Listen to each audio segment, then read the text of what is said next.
And we are live. 5, 4, 3, 2, 1. Boom. Here we go. Good to see you. Hi, Sydney. Hi, Peter, Jimmy, Don. Don's going to teach us a few things today. Well, he's been working for him the last, was the last week or two? You and I have been emailing.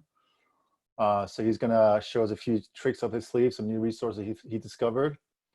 And I know we've got some new people joining us here at ProbateData. So we're going to do a little bit of I figure what I do is I give you a preview of what's going to come up so you can decide if you want to stay for the whole thing, part of it, or none of it. It's entirely up to you. But what we're going to do today is we're going to cover some of the basics around probate data, like logging in and things like that, where to find videos and resources. Then we're going to hear from the community. Specifically, Don has some really interesting resources that he's been using. He's going to share with us about that. And then I'm going to go into maybe 1 or 2 strategies around data and data cleanup. And things like that based on what you guys have been telling me. And then as always, we'll make it interactive. If you guys have any thoughts you want to add, just raise your hand or unmute yourself and jump in at any time. This is a small intimate group of about 20 people and we should be done in about 30 minutes. I felt like I was just the pilot said, this is where we're going to be flying. This is the 30,000 foot altitude and we're going to be arriving safely at our destination in about half an hour. So it's a short flight. So with that being said, let's just move in here. Hey, before I start, I'm just curious. How many of you are still having your 50 calls per week goal? And are you still setting that? Martina's not, okay, she's hiding. I know Sydney's doing it, Jimmy's doing it, Josephine's doing it. Tony, you still on it? You were the original. What? No. You were the original challenger that we put out there and you start getting results. You can't slack off now. I've been going through some stuff, so I'm all gonna right. start up. Enough said. I'll be there next week. All right, enough said. Thanks for letting us know. Okay, so Martine, stop hiding, get out there, start making those calls. Jimmy, how many calls are you making a week on average? What's your about 50? I can't hear you. You got to unmute yourself. Sorry about that, guys. Between 35 and 40. Oh, that's good. That's good. How's that working out for you? You know, it is, but, you know, I'm just anxious. I need to get some hooks, you know, and, you know, I'll talk a little bit about that or get an opportunity to chat with the group about the community about that. You know, maybe, you know, a few different techniques and things like that. Yeah, no, I hear you. Okay, thanks for sharing. Sydney, you're making calls too? How many calls are you making? Yeah, I'm probably making, like this week I just started on it a couple days ago because I've also had some stuff going on, but I made like 7 calls yesterday, which is not very many at all. But the thing that slows me down is bad, like the phone numbers a lot of times are bad. And then email, some of that kind of drags me down a little bit is just that. I mean, hey, listen, I don't mind dialing, you know, but it's when I get dragged down with, you know, trying to find a good number. I mean, same with the email. It's, you know. Yeah. Have you guys taken advantage of the resources we put out there a few weeks ago? There's the resource on Fiverr. Will find you up to, I think, 200 numbers for 25 bucks or something like that. Oh. So there's guys that will actually they have access to LexisNexis. They have access to TLO and all these people, and they'll actually, you give them a list, go here, go find these phone numbers. They'll find you up to 3 or 4 phone numbers and an email address. Okay. Only like 5 to 10 cents per record, you know? Oh, wow. Okay. No. I'll definitely give that a try then. I know you want your listings, right? But also make sure you keep track of your time because time is everything. You can't get your time back. Spend time doing tasks that someone would do for like 5 or 10 cents per record. Add it up, you know, 10 records is, you know, adds up to like $1. And how long would it take you to find out 10 records, 10 phone numbers? Right. Is your time worth more than $1 per 10 minutes? So now it comes out to $6 an hour, right? Yeah. These guys, they do per piece. Let me see if I can find them on Fiverr. And they will actually go ahead and find those. Now, Linda's, and look, and fastpeoplesearch.com. So we've done this before. Do you guys want to do another one like towards the end? We're going to go a little bit deeper on like finding phone numbers and email addresses. Would that be helpful if we do that towards the end? Yes. You guys want to do that? Okay. All right. So great. Anyone else been making phone calls besides Jimmy and Sydney that want to share some stories from the front lines? Hey, Hi, Jonathan, man. William, go ahead. Jonathan, Yeah. one thing that we forget, Oh, when we make these calls, Hold on, from William. probate, they're cold calls. But I backed off. I didn't back off, but I've also mixed in my sphere, my past clients. Yeah, You got to ask them, yeah. and I've been getting some referrals from them as well. Right on, right on. Yeah. William, you wanted to say something? yes. I just make a game out of it. How many calls can I make in 30 minutes? You gotta have fun with it because it's brutal. It's you're gonna get cussed out, and you gotta make a game out of it because if you take it so serious, you're gonna just stop calling. Yeah, So that's what I've done. I just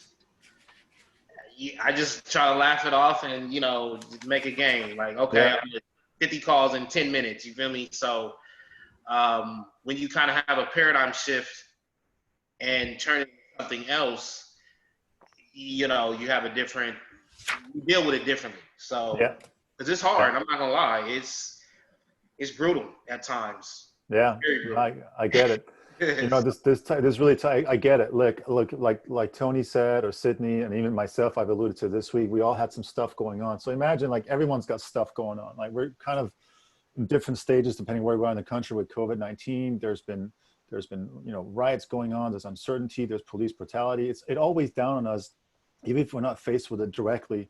You know, it weighs down us as a community. Energetically, we feel the burden. And I've been like extremely tired this week. And I just like, man, what's going on, right? And then I had some health things I needed to figure out, and that turned out to be not an issue at all. But like, I get it. Things can get in the way. And I'm not saying just push through and ignore those. No, give those things that you're feeling and experiencing.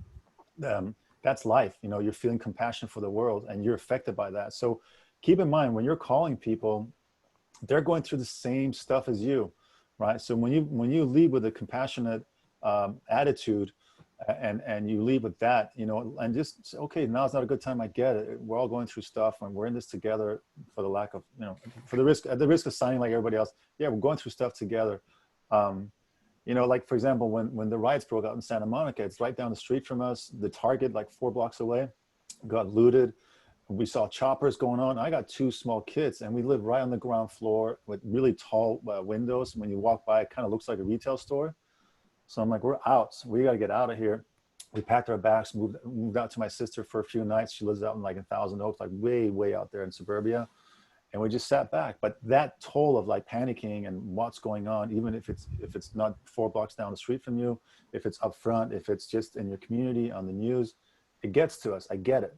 So with all that being said, we also have a life to lead. We have a business to run, and we have people we want to reach out to that are going through all this that we know we can help because we're certified and because we know what we're doing. We know what they're experiencing. And that's just, imagine whatever you're feeling right now, imagine another layer on top of that called you're now managing the state of XYZ, your grandmother, and so on and so forth. And now you've got heirs, creditors knocking on your door saying, hey, William, where's my money? When is this going to settle? Oh, I don't know, the court's this, that.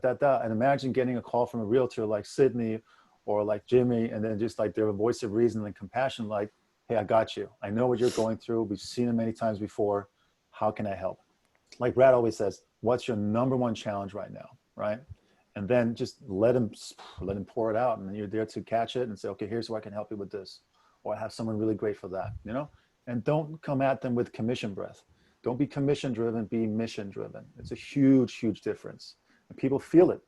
You guys feel it. Every time you walk into a lot to buy or lease a new car, you just know which ones have commission breath, and you know the ones that are mission driven, right? So be the same way, guys, as much as you can. And whatever you're going through, everybody else is going through. So don't feel like it's unnatural. Okay, I'll get off that soapbox for a minute. Okay, so now let's talk a little bit about Don. Don, you want to unmute yourself? You've been emailing, was it this week or last week? I'm losing track of the days. Yeah, it was. Go ahead. It was last week that I sent that to you, and I couldn't make it to the meeting last week. Oh yeah, okay, so go ahead. So a couple of weeks ago, we were talking about the best way to reach the PRs, and I've been at this now, I think this is my 4th week since I got my certification. And the biggest problem for me has been managing the data. I've got probably 300 or 400 contacts that I've downloaded. All are in varying states of probate. So trying to break those down and manage them is taking more time than I would have liked, but you know, it is what it is. So a couple on the call 2 weeks ago, I think it was Minerva, we were talking about how to reach the PRs, and she mentioned that she likes to email people and to avoid it being seen as a spammy email, to reference the case number in the subject line. Oh yeah, And it's all coming back to me now. Okay, this is good, guys. Pay attention. Take notes. So I thought about, I looked at all the email addresses I had, and it was in the neighborhood of 300 plus, and just thought about trying to plug the individual case numbers into there.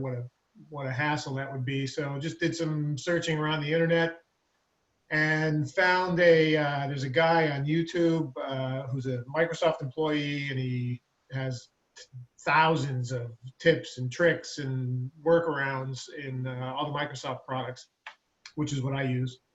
So I found a video on it's actually a third-party add-in that you go through.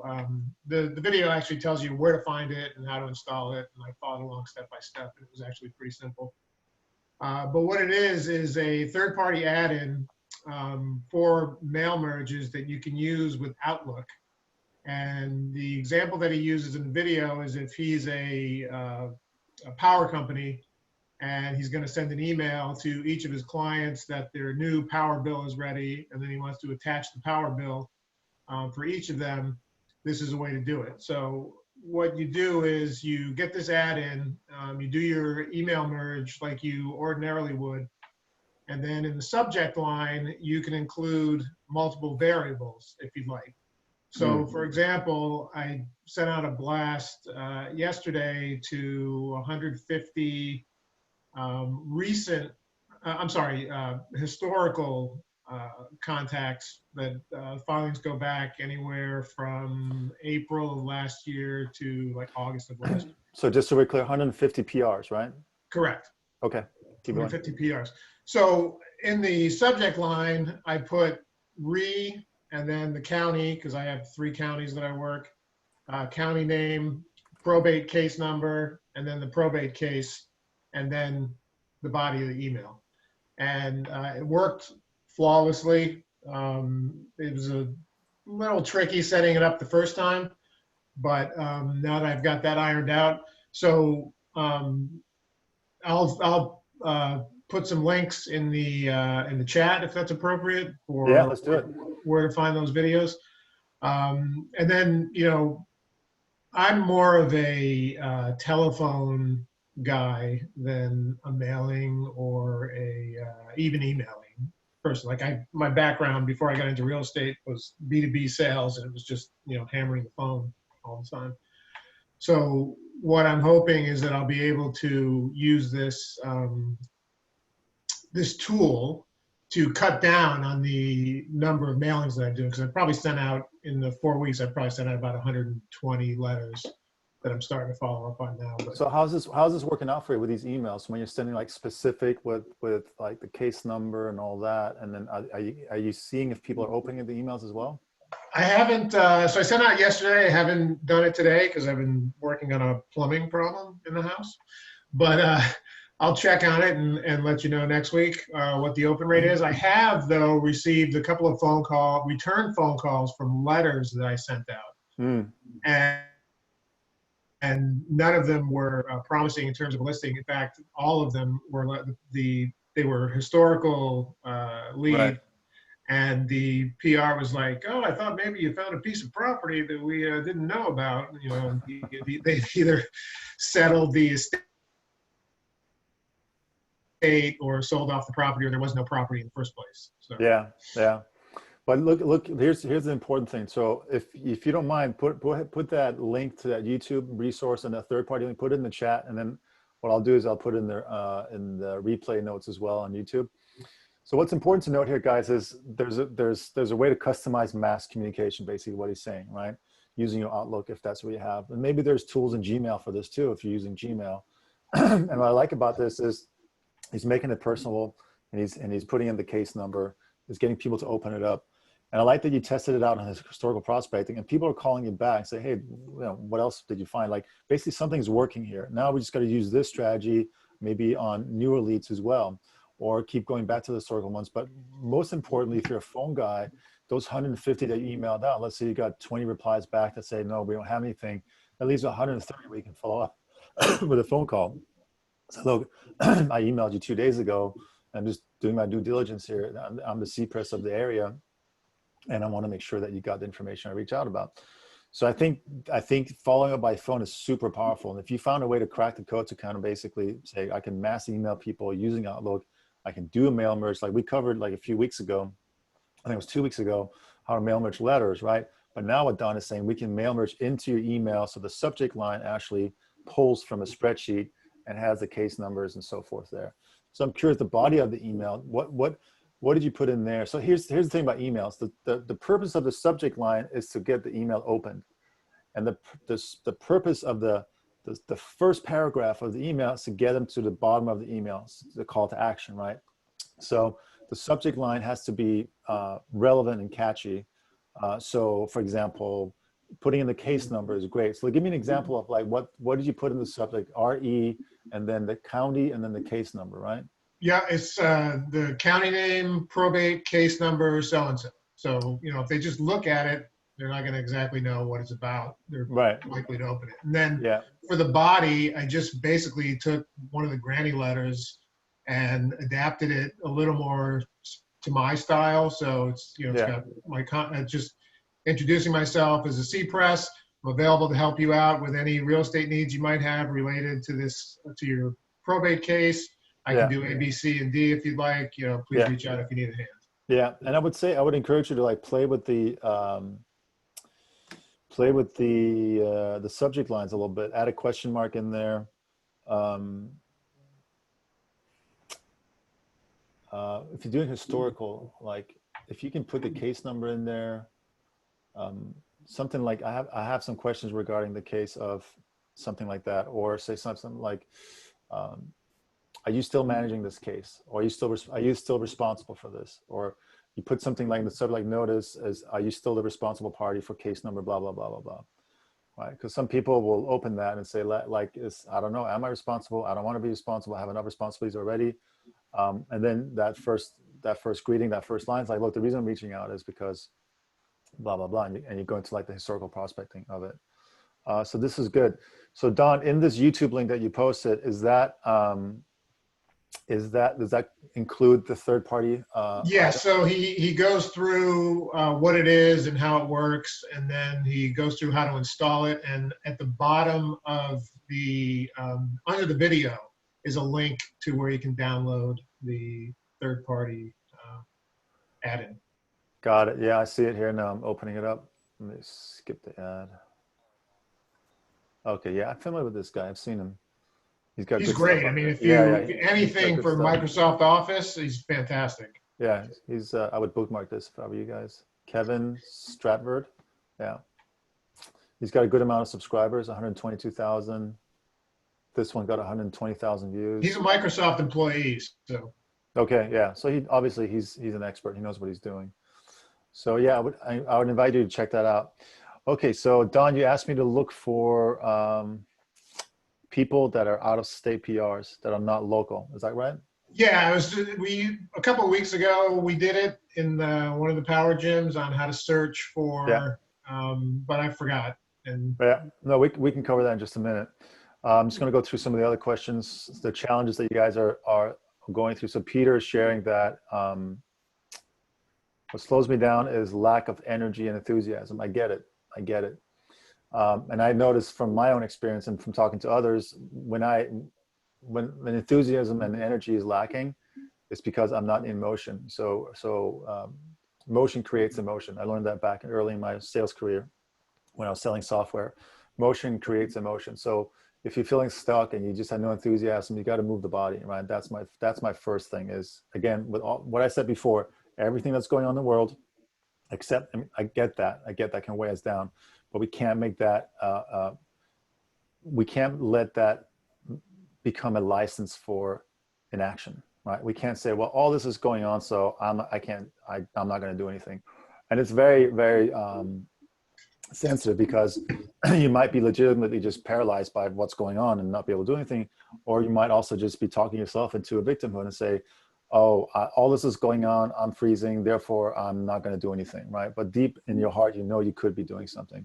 So try things out like motion. So move the body, go for walks. Dancing is good. When I feel stuck, I put some music on. I dance with my daughters. It gets me out of it. I go for a bike ride.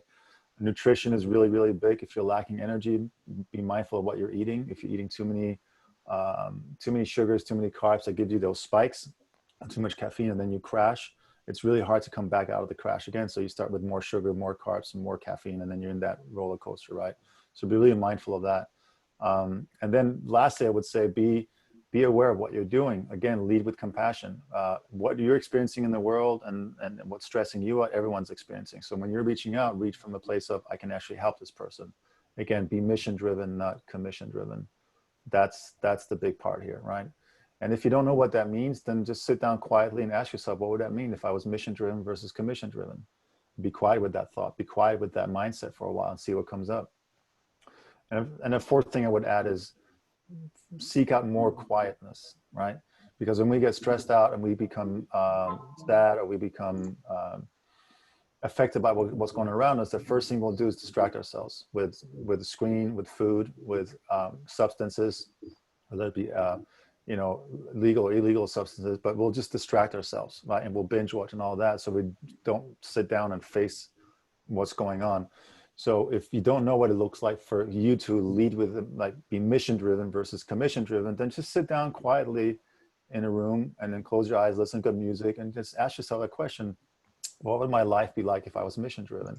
What would I be doing differently? And just sit and be quiet with that, and notice all the chatter that comes up that's completely irrelevant. That's just your mind trying to grab you into the victim mode again, trying to distract you, trying to make you think about your laundry, your grocery list, your to-do, your taxes, balance on your checkbook. All that stuff is going to come up. Just notice it and let it pass like a cloud, because the sun's going to come out again, right? So just notice these thoughts just traveling by like a cloud, so to speak. I can't believe we're getting into meditation, but we are. Okay, so just notice these things as they show up. And just like when you're on the beach on a sunny day, you don't get all upset that the cloud is there. You go, oh, well, the sun is gone. That's it. We have no more sun. You know, the sun is right behind the clouds. You're just waiting for the cloud to pass, and then you receive the sun again, and you enjoy that, right? Same thing with your thoughts. When they come up, don't judge them. Don't suppress them. Don't ignore them either. Just notice them. It's like, oh, thinking. Thought comes in. It's like, thought. That was a thought. Just acknowledge it, and it was going to pass on, right? And so when you sit with that quietude, if you will, what's going to end up happening is you're going to start getting answers, and you're going to know when the right answers are coming up. And it might just be a small flash of a thing. You go, wow, what was that? And then you can work with that going forward. It's never like the movies where there's an enlightenment and angels are coming down, and it's not that. It's a little flash of a thought or a feeling, and then you just roll with that, right? So I was prompted to talk about this by Peter's comment about lacking enthusiasm and energy. So those are like 4 or 5 things you can do to get out of it and get back into serving your community. Again, being mission driven, not commission driven. All right, let's see here.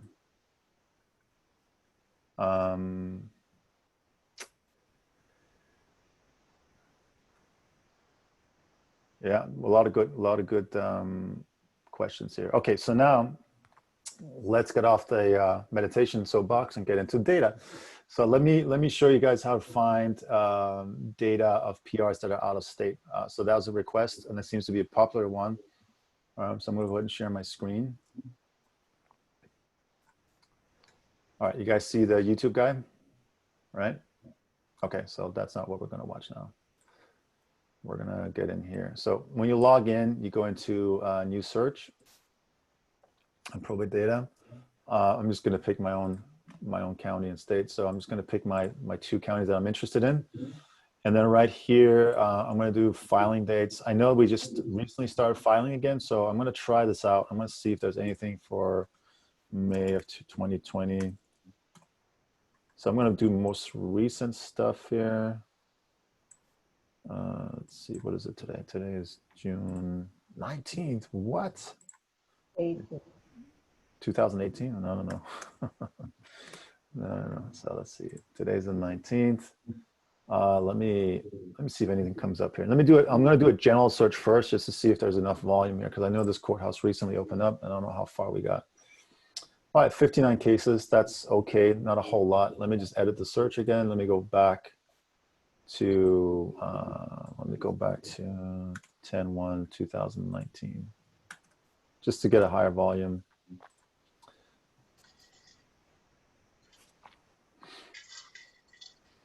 Okay, now I have 1,500. Okay, so that's a lot. So now I know there's a good amount of volume here.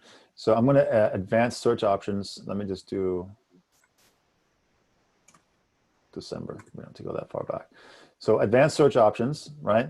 And again, I'm in California. I'm doing LA County, California. So I'm doing it for me. So you have to know your own state.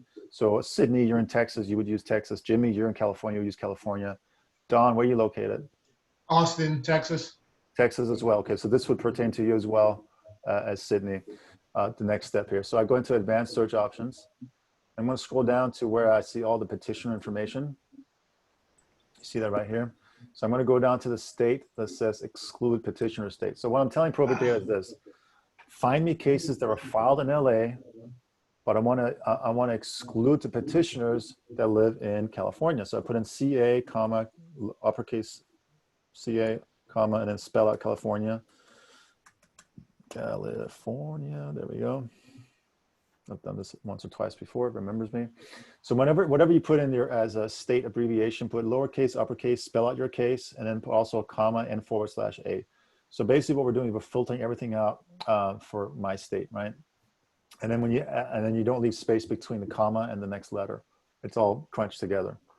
And that's it. So now I can hide the advanced search options, and I can hit save search. So now I got 212 entries. This is interesting. And because I've done this many times before, I can also see when the last sale date was. So I can see a lot of these, they're recent, they haven't sold yet. This is very interesting. So there's some action here, right? This was filed June 2nd. So now I can show all, and I can sort by date here. And when you see something that's highlighted in these colors, that just means that you've previously downloaded them. So if you choose to download them again, it's totally fine. It doesn't go towards your monthly limit of 100. So this is how you can get that range. Is this helpful, Don? Yeah. Okay. Perfect. Well, let's look at one of these, for example. Let's see. Maryland. Here we go. Maryland, right? So petitioners, Conklin Gentry. That's a new one. I've never heard that name before. So petitioners right here. There's a phone number. Jimmy, this might be of interest for you, right? This is out of state, Maryland. The case was filed. The property value is about $900,000. It's in Los Angeles, 90018. Is that an area that you work in, Jimmy? Or Josephine? Any LA people here? Yes. Yeah, Josephine is okay. So this is an interesting case for you. I'm going to pop that in the chat real quick so you guys can pick it up later.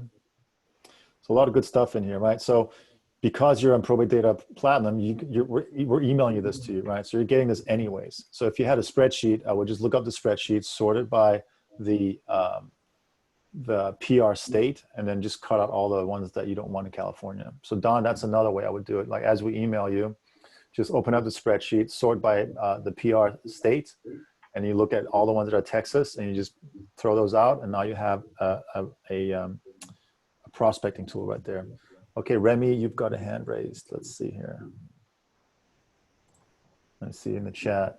Okay, Elizabeth says she's in since the court's not open. So Remy's asking, since the court has not opened, when are we going to start getting new probate? So Remy, this courthouse, LA courthouse, has been open for a little while, and we're beginning to capture new leads, and we're getting caught up. There's a lot of penned up stuff. So those have been going out last week and this week, and you'll see more and more leads coming out on a regular basis. And I think Daniel was also asking, how do we do this? So Daniel, are you clear on this? Was it Daniel that asked it? Just type it in or just answer. Yeah, Daniel, I have a question about the out-of-state PR. So Dan, you have a question. What's the question about the out-of-state PRs?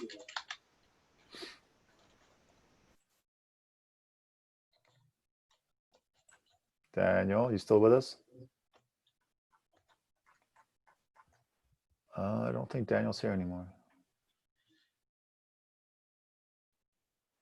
No, okay. All right, so let's see, any other questions? So what was I was going to do something towards the end, go a deep dive. Was a deep dive into, someone remind me, I didn't take a note of it. Remy, go ahead and unmute yourself so we can hear you. Go ahead. Good morning, Jonathan. How are you? Hey, Remy, good morning. I love your accent. Where's that from? Oh, thank you. Well, if you want me to tell you, I'm going to juggle your brain. I'm from Africa, even though I've been here for almost 40 years. Okay, I've been to Africa. I visited Ghana. Are you from which coast are you from? I'm from West Africa. It's the largest African country. Yeah. Most populous, highly educated, the Yeah. most corrupt country. Nice, nice. Most corrupt country. Yeah, I know. I was in Ghana for 2 weeks. I visited one. Well, my neighbor is Ghana. I'm not from Ghana. Okay, okay. Colonized by the British. Got it. Yeah. Okay. Well, what's your question, Remy? I'm from Nigeria. My okay. question is that, what you said about the out-of-state PR, I've been doing that faithfully and diligently. Yeah. And what I usually do when I start, once I, go through what you just did, then I will start going through the MLS to see whether, because sometimes that data is not correct. The property may have been sold to other people or something like that. Yeah. But most of the time, I would say very fortunate to see some that are still available. And I text the PR immediately and send out a letter. But my return, some people will respond that they want to keep the property, but it's very slow. So I was wondering what else can we do in order to follow up with them? Because I will text immediately, attach my business card, send a letter. If there is an email, send an email. Yeah. Still, the rate of response is very slow. Right. How long you been with us, Remy? How long you been doing probate real estate? I would say probably it's over a year now. Okay. Yeah. I think I can't even count. Maybe a year or two, but I think up to 2 years, probably maybe over a year now. But the out of states, I'm always very interested in out of states. Yeah. I usually get response, like I said, in most cases, they want to keep it. And so are you getting replies? Have you noticed a change in replies over the last 2 years? Is it decreasing the rate of replies, or is it the same and you just want to know how you can increase it? I would say it's decreasing. No response to mails at all, to letters. There is absolutely no response to letters. But as far as text is concerned, that one, they will text me back, say they're not interested in selling it, or they want to keep it. They text, I get response. Yeah. Get text better than mail it. Yeah, so here's what to keep in mind with text messages. There might be a good way to get in touch with people, but there's not a good way to establish a relationship. What I mean by that is if you get an unsolicited text message from someone you don't know, a number you don't know, how willing are you to divulge information, right? So I think what you're doing is spot on. I think you're doing a combination of things. You're emailing, texting, and sending letters. But like what anyone who's been with us for a long time, like I don't know if Deborah's with us today, but people have been with, like Minerva's been with us for 5 years, 8 years, they'll tell you the money's in the follow-up. That's what we keep saying, right? So if you send out a letter, you're not gonna get a call, but it gives you a reason to make a phone call. If you send another letter, you make another call. So like what Brad teaches and what we're teaching as well is always like, you got to keep at it until you get a solid no, or like they've been telling you like, oh, we sold it, or we're going to keep it in the family, whatever the case may be. So just keep at it. Like, so you're not going to get callbacks after the first mailer. Sometimes it takes, like Deborah said, she goes, I got a call back from someone. And she said, oh, I got your postcard here. And Deborah was thinking to herself, yeah, I've sent you 13 of them, you know? So it is in the follow-up. And if you don't like sending out mailers, that's fine. But then you got to follow up some other way. You got to send text messages. You got to call them. Remy, whereabouts are you? What part of the country are you in? What county? I'm in California, Contra Costa. Contra Costa. Okay. Yeah. Yeah. And so I would just stay with what you're doing. So obviously what you've been doing has been working for you. You've been at it for 2 years. Just keep at it. And here's the thing, guys. The thing with probate is you might find a little hack here and there, like Don showed earlier today, which was, hey, you can use this tool and you can send out mass emails and customize them with case numbers and names and all that. by the end of the day, it's a relationship building game. And for relationship to be built, you have, and you guys know this in regular real estate too, you have to follow up. You have to follow up, you know? So that's what I would say to Remy. Remy, I'll get back to you in a second, but let me see if there's any other questions. Remy, does that answer your question before I move on? Yeah. Okay. Yeah, just keep at it. I get it. It's a bit of a drag, but all of a sudden it's going to pop, and you'll see, like we've seen posts on Facebook, like this guy got 2 listings after 2 postcards, a letter, and a phone call, and he got 2 listings within 2 weeks, and he just signed up. So those things, they happen as well. And then there's cases where you're in a different market where it takes a little bit longer, but this stuff doesn't work. All right, so Karen is asking, I don't see PR and probate data. So PR is a petitioner. Petitioner, personal representative, PR, those are all the same. So PR stands for personal representative, and it covers executors and administrators. So when you hear judges talk about it or attorneys, they refer to them as PR. That way they don't have to be specific whether it's an executor or administrator. So the petitioner is the one that's asking the court for saying, hey, can I get this job of managing the estate and selling it? So that's the petitioner. So then under petitioner, it says if they're executor or administrator. So if they're executor, that means there's a will in place. If they're administrator, that means there's no will in place. Does that make sense? Yeah. Okay, great. Good question. Let's see here. Oh, you just signed up. Welcome. Most of the petitioners do not have phone numbers. Okay, so this is great. This is a great segue into how to find phone numbers. So I did a class a while back on a bunch of different resources on where to find phone numbers. One of them is, someone just posted, I think it was Linda Wells, that talked about people search, fastpeoplesearch.com. That seems to be a really good one, fastpeoplesearch.com. Mm-hmm. And then I'm going to dive into Fiverr. Thanks, Sydney, for reminding me. Right. Fiverr.com, and we're going to find something here. I'm going to share the screen as soon as I have it up.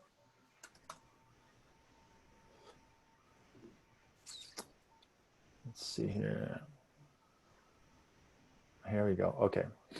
So here's what I'll do. I will put these links to these providers so you guys can contact them directly, or you can research yourself. Again, now, I am by no means endorsing these resources. I'm not saying, hey, I vetted them, go check them out. And I say, these are people that are getting good reviews.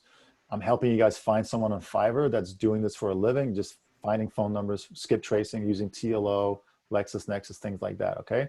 So just for the record, I'm not endorsing. I'm just like, here's a resource, okay? Now, the resource is called Fiverr. Let me pull that up. Fiverr.com, Fiverr.com. There we go. So Fiverr.com, let me put that in the chat. When you go there, set up an account, it's free. Where'd the chat go? Oh no, you guys are gone. Chat. Oh, hold on. Oh, there we go. Sometimes it disappears, the chat, when I share my screen. Let me just put this out to everybody. So this is where we're going with Fiverr, okay? Fiverr.com. And let me share my screen again. So when you go in there, the key searches I would do is skip tracing and real estate skip tracing, right? And this is a guy that came out, 500 leads for 25 bucks. You can see he's got 1,500 reviews. He's got 12 orders he's working on right now. He's got, 5.0. This is a good, solid guy, right? So I would say, okay, 85 to 100 leads for $5. That's the standard. That's the basic. If I go standard, I can go 500 to 600 leads for 30 bucks. If I go premium, it's 1,000 to 1,200 leads for 60 bucks. So somebody do the math for me on this. What is this? Like if I did, let's say 1,200 leads for 60 bucks, is that 2 cents a lead? So ask yourself, if you had 1,000 leads, right, that you wanted to find phone numbers and email addresses for, I think this is only phone numbers. I'm not sure. You'd have to check with them. Here we go. Skip tracing, data entry, web research, tax delinquent properties. Oh, this guy does probate leads too. Interesting. PR, probate leads, done what that is, lead generation, all possible verified phone numbers, email addresses. Here we go. Interesting. Updated mailing addresses, relative information. So for you guys, you just want these two, right? What I need is owner name, mailing address, and if there's a business name associated with that. So all you need to give him is like the PR, not the PR, sorry, the address of the decedent, the name of the decedent, the zip code, the state, the city, and that's it. And then he's going to go. And I've tried these guys before. They're actually pretty legit. And they come back with a handful of phone numbers. The first phone number is the one that has most likely highest accuracy. And then the second one has less accuracy, and it goes downhill from there. What they look for is like cell phone numbers and landlines. And then based on history, they try to figure out what other phone numbers might be relevant. So it's not him sitting there trying to figure out. He actually used TLO. So if you don't want to pay for TLO, here's TLO.com. That's TransUnion. They have their own service, right? So here's again, like you could go in and buy your own subscription. Don't know how much it is. I'm not sure what it takes to get set up. And then you have that monthly fee, and then you got to go in there and look it up, take your data and all that. Or you could pay this guy 2 cents a record or 5 cents a record, depending which package you buy. And he's going to do it for you using this tool, right? So this is a really smart, he did a really smart thing. He just took the best of the best out there. So I'll find you leads in here. So that's one provider. Let's see, here's another one. So this one I probably wouldn't hire right off the bat. He only has 10 reviews. But this guy actually came recommended from someone in our community, and I gave him a shot, and he came back with some phone numbers. Looked pretty decent to me. So the way you would find yours is you would put in skip tracing. I would do real estate skip tracing. That's probably the best one. I would real estate skip tracing. Hit search. And then I think you can filter. No.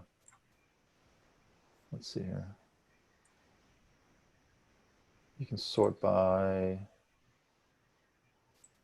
best-selling, new survivals. We don't care about that. But I would encourage you to look for like reviews, like 800 reviews, 5.0. Like on Fiverr, it's really hard to buy reviews and fake it. I haven't seen it yet. I mean, I'm sure there's some of them are doing it. But again, here's the thing. What you're looking for is progress, not perfection. What I mean by that, often we'll find something and go, well, is this guy good enough? Or is that really legit? What if he gives me wrong phone numbers? What if he gives me something that doesn't work? It might very well be. He might come back, you might come back with 500 records and phone numbers, and 10 of them are absolute crap, or 20 of them are just completely wrong, or 100 of them are completely wrong. But guess what? You have 400 that are really good, right? So look for progress, not perfection. Don't look for like, I can't make any calls until I get exactly 500 records that I got to call on. So that's the resource here. So let me pull this one back here. That's not what I wanted. Fiverr.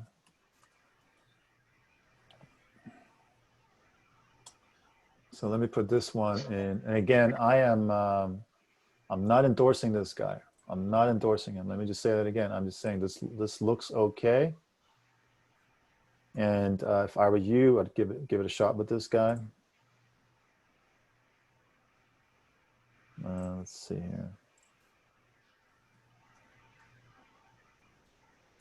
So he uses bin verified as well. That's another service. So this guy's really smart. I actually like the strategy. So he uses TLO. He uses bin verified. You guys heard about those guys? So he basically subscribes to different services, and he's banking on he's going to get enough business to make a profit after he's paid off the subscriptions for these services, right? So I hear good things about these guys as well, bin verified. But again, this is a paid one. So Fast People Search was the one that keeps coming up. Let's check that one. I know Minerva. Was it Minerva that used a lot? And she'll usually go the route of saying, I'm going to check out Fast People Search first. Where are you? There it is. She said, I'll start with here. I usually get a lot of good hits here. And whatever I don't get here, I go to a secondary, like a paid resource. But honestly, guys, if you've got like a 500 leads or so that you want to clean up, and this guy can return to you within a few days, give it a shot. And again, I'm not endorsing him. Do your own homework. I know what's going to happen. I'm going to get emails next week saying this guy didn't work out, or I haven't heard from him. All of a sudden I become his customer service. I don't want that to happen. I don't want to get in the middle of this. Okay. All right. Let's see any other questions before we finish up today. Is this helpful, guys? Yes. Yeah. Okay, good.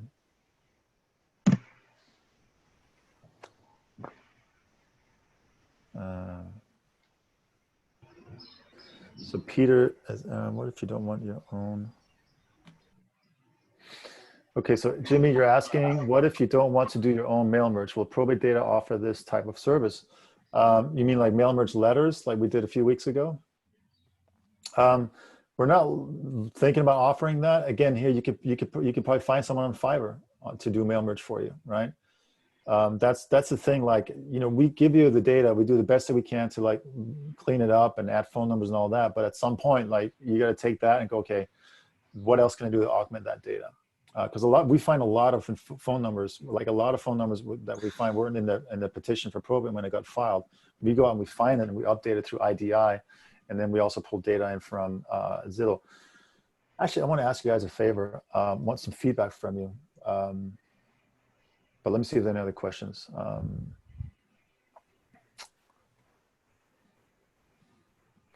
Karen is asking, how often would you send me these leads?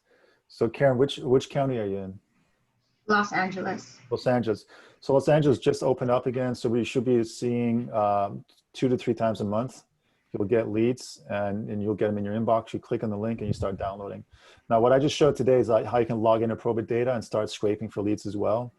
And there's a bunch of tools for that. There's videos when you log in, how to do it. If you go to youtube.com/ProbateData, there's more how-to videos in there as well. Also, there were limited leads when the City Hall was closed. Yeah, so the courthouses were closed for a while across the country. So what we were doing is we were sending out historical prospecting leads. So these were leads that were filed 12, 18, 24 months ago, but where the property hadn't sold yet. So people were prospecting with that in LA County. But now that the county just right in time. You came, because yeah. I just signed up like a week or 2 ago. Yeah, well, welcome. We're happy to have you here. Yeah, you came just in time. Yeah, yeah, absolutely. Okay, let's see. All right, so here's a question. And this is more like an informal survey that I'm playing with in my head, and I realize I can't survey my own head, so I got to go out to my team here, to you guys. Have you got sort of CoreLogic? Yeah. That is. So CoreLogic, they pull property information from about 98% of the counties out there, right? And they're the ones that your title company go to find out if a property, when it was sold, a change in title, how much it was sold for, the square footage. So they're like, they're like the probate data of the real estate world and all of real estate, right? They have all the details and all that. Mm-hmm. And I was approached by them to say, hey, what if we were to like give you all the relevant information on a property inside of ProbateData? So imagine like you get the decedent's property address, right? And then there's a link in there or a button that you push and it pulls up a complete company profile and gives you the full rap sheet of the profile of the property, like the square footage, all this, the stuff that we're getting from Zillow now, but in addition to that gives you title history, mortgages, ownership, blah, blah, blah, blah, blah. My hunch is that you guys are getting this already somewhere else. Right, yeah. But would it be interesting, would it be valuable if ProbateData started offering that in addition to what we're doing right now? So we would save you that one step of going to like an MLS or going elsewhere or reaching out to your title companies and say, hey, what's the profile on this property? Would that be, I'm curious if that would be of interest. Are we saving you guys a lot of time or just like a few minutes? Is it even worth it? Should we get into it? What do you guys think? Is it going to cost us more? I don't know. I don't think so. Maybe a little bit more than what you're paying right now, but we're trying to negotiate with them. Because we get it free now. Yeah, I know. You're getting it for free because the title companies, they give it to you, that tool. Yeah. So when it comes time to closing, they hope that you remember them. Sure. And give them the business, right? Right. So they're banking on that. We don't have that back end of like, oh, give us title business. We're just like, so I don't know if we would pay for it or you should pay for it. Like, I don't know if there's value in it for you guys. I don't think so. No, No. right? No, I don't think so. But if we added it, if we added at no additional cost, and it would just be something that you guys had an instant profile. What I'm trying to figure out is like, is the property profile as important as the PR profile, or is the PR profile, meaning phone numbers and email addresses, more important? PR. PR. PR, okay. PR. Okay. Jonathan, I have a question. Go ahead, Joe. I don't know if you've seen, I posted it, but anyway, I just chose another state to do probate in. Okay. And I noticed that the leads doesn't contain the address of the decedent. How are folks working those leads like that? That's a great question. That's a really good question. Did you pick Arizona by any chance? No, it was Maryland. Yeah, Maryland, Arizona. Some of these states are what's called closed states. Closed. They're closed. So that means that at the filing of the time for petition, they don't put in the decedent's address because they don't have to. So here's what people do in Maryland and what they do in Arizona. They start looking up tax records, property tax records of the decedent's name, right? And then they start working with title companies like, hey, I have this name here in this county. What do they own any property? And if it's a very common name, you'll probably get like several. If it's an unusual name, you'll get whatever you get out of that. So you have to cross-reference, and then people are making calls that way. Another way people are doing it, they're just calling the PR anyways, or their attorney, and they ask them that simple question, say, hi, Sue, my name's Joe. I'm calling about the property at 123 Main Street. Well, actually, no, sorry. Hi, Susan, my name's Joe. I'm just calling about the case number 1234. I'm just wondering, have you decided whether you want to lease the property or sell it? And then at that point they go either, well, we're not sure. We really, we just filed them. I don't know yet. Oh, okay, well, I can be. So that tells you there's property to sell, right? Okay. You haven't decided what you're right. So you can basically start with an instinct. Well, have you decided what you want to do? You want to lease it? You want to sell it? If they say, I don't know what you're talking about. Grandma had no property. She was in a nursing home. Why are you calling me? My mistake. I'm sorry. And then you take them off your list. To me, I'm all about results. I'm all about getting there fast. I'm more of a phone person. Instead of looking at tax records, I would just call up and say, have you decided to sell or lease the property? Does that help, Joe? Yeah, it does. I was just wondering if maybe, is there a way somebody can scrape a site to get that information? Yeah. Well, I saw this guy on Fiverr. He said he would do tax information too. So maybe you can email him and say, look, I have tax delinquent properties. No, that's not what he did. I can almost guarantee you that for every research task and minutia admin task that's out there involved in your business, there's someone that's willing to do it for $5 or less an hour. Someone that qualified with internet connection. You just have to teach them how to do it. And the way you teach them how to do it, you just do it once in your screen. You do your research and you record that on Loom. Use loom.com. It records your screen. You go, hey, I'm going to hire you in the Philippines or wherever you are. And this is what I want you to do. Here's the spreadsheet with all these addresses. These are the names. I go in here and I look up tax records and blah, blah, blah. If I find anything, I put it into the spreadsheet. You do that 2-3 times. You show them that on the video. You record yourself doing it. You send that out. You go, this is your job. And they'll do it. Okay. All right. Yeah. Thanks. Okay. Thanks for your time today. We're almost at the top of the hour. Karen, as far as scripts for petitioners, go through, you're part of CPRES, right? You're part of NT Education, is that correct? Yeah. Okay, so NT Education has all the scripts, has all the letters. So if you go to section 6 or lesson 6, there's a bunch of scripts you can download there. And also reach out to people on our Facebook group, introduce yourself and let them know what your questions are. We have really, really amazing community. I'm very proud of it. Very seasoned real estate agents that are willing to teach and willing to pay it forward, So once you become part of that community, you're not alone. So go ahead and ask questions in there and just dive in, just ask questions. Okay, so I got clear on the core logic. We're not going to do that. It doesn't make sense, especially if we want to charge you guys. But if we're not going to charge you, then it makes sense, correct? Yes. All right. So it's a matter of value. Marketing budget. Minding the budget. I understand. I hear you guys loud and clear. The thing, core logic charges us. So I got to see how much we can eat of that. Okay, so let's see here. Any other questions? I think we're good. Full house today. Happy Juneteenth, everybody. Today's Juneteenth. Happy Father's Day. Oh, thank you. Yeah, Father's Day coming up Sunday. Thank you. Happy Father's Day to all the papas out there. I think that's it for today. All right. Be well, stay safe, and wash those hands. Bye, guys. See you. All right. Bye. Thank you. Adios.